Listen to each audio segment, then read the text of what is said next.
ಸಮಾಜವಾದಿ ಪಕ್ಷದ ದಂಗಲ್ ಕಳೆದ 5-6 ದಿನಗಳಿಂದ ಉತ್ತರ ಪ್ರದೇಶ ರಾಜ್ಯ ರಾಜಕೀಯದಲ್ಲಿ ಕೇಳಿಬರ್ತಿರುವ ಮಾತು. ಸದ್ಯ ಸೈಕಲ್ ಚಿಹ್ನೆಗಾಗಿ ಅಪ್ಪ ಮಗ ಚುನಾವಣಾ ಆಯೋಗದ ಕದ ತಟ್ಟಿದ್ದಾರೆ. ಇಬ್ಬರ ಕಿತ್ತಾಟ ನೋಡ್ತಾ ಇದ್ರೆ ಇಬ್ಬರಿಗೂ ಸೈಕಲ್ ಚಿಹ್ನೆ ಸಿಗೋದು ಡೌಟ್ ಅನ್ನೋ ಹಾಗಿದೆ.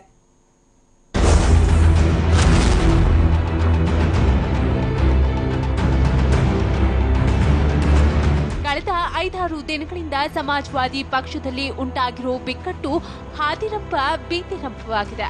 ಎಲ್ಲಿಂದ ಎಲ್ಲಿಗೋ ಹೋಗಿ ತಲುಪಿರೋ ಅಪ್ಪ ಮಗನ ಜಗಳ ಈಗ ಸೈಕಲ್ ಚಿಹ್ನೆಗಾಗಿ ಮುಂದುವರೆದಿದೆ. ಈ ಬಗ್ಗೆ ಕಾನೂನು ತಜ್ಞರ ಜೊತೆ ಚರ್ಚಿಸಿ ಸುಪ್ರೀಂ ಕೋರ್ಟ್ ಮೆಟ್ಟಿಲೇರುವುದಕ್ಕೂ ಮುಲಾಯಂ ಯಾದವ್ ಸಿದ್ಧತೆ ನಡೆಸಿದ್ದಾರೆ ಅಂತ ಹೇಳಲಾಗ್ತಿದೆ.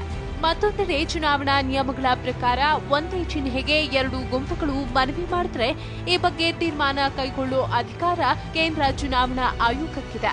ಇಂದು ದೆಹಲಿಯಲ್ಲಿ ಚುನಾವಣಾ ಆಯೋಗದ ಕೇಂದ್ರ ಸಮಿತಿ ಸಭೆ ನಡೆಯಲಿದ್ದು, ಇಂದೇ ಉತ್ತರ ಪ್ರದೇಶ ವಿಧಾನಸಭೆಗೆ ಚುನಾವಣೆ ದಿನಾಂಕ ಘೋಷಣೆಯಾಗುವ ಸಾಧ್ಯತೆ ಇದೆ. ಆಯೋಗದ ಬಳಿ ಹೆಚ್ಚಿನ ಸಮಯವಿಲ್ಲದ ಕಾರಣ ಸೈಕಲ್ ಚಿಹ್ನೆಯನ್ನ 2 ಗುಂಪುಗಳಿಗೂ ನೀಡದೆ ಹೊಸ ಚಿಹ್ನೆಯಡಿ ಸ್ಪರ್ಧಿಸುವಂತೆ ಸೂಚಿಸೋ ಸಾಧ್ಯತೆ ಇದೆ.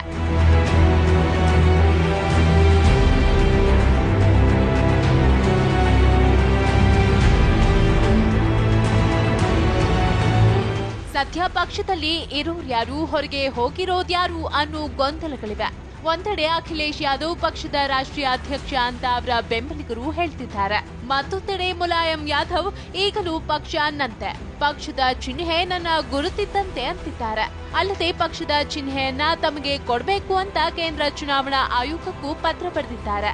ಅಲ್ಲದೆ ಅಖಿಲೇಶ್ ಸೈಕಲ್ ಚಿಹ್ನೆ ಮತ್ತು ಪಕ್ಷ ಅಧ್ಯಕ್ಷ ಸ್ಥಾನ ಪಡೆದುಕೊಳ್ಳುವ ಸಲುವಾಗಿ ಇಂದು ಚುನಾವಣಾ ಆಯೋಗದ ಅಧಿಕಾರಿಗಳನ್ನ ಭೇಟಿ ಮಾಡುವ ಸಾಧ್ಯತೆ ಇದೆ.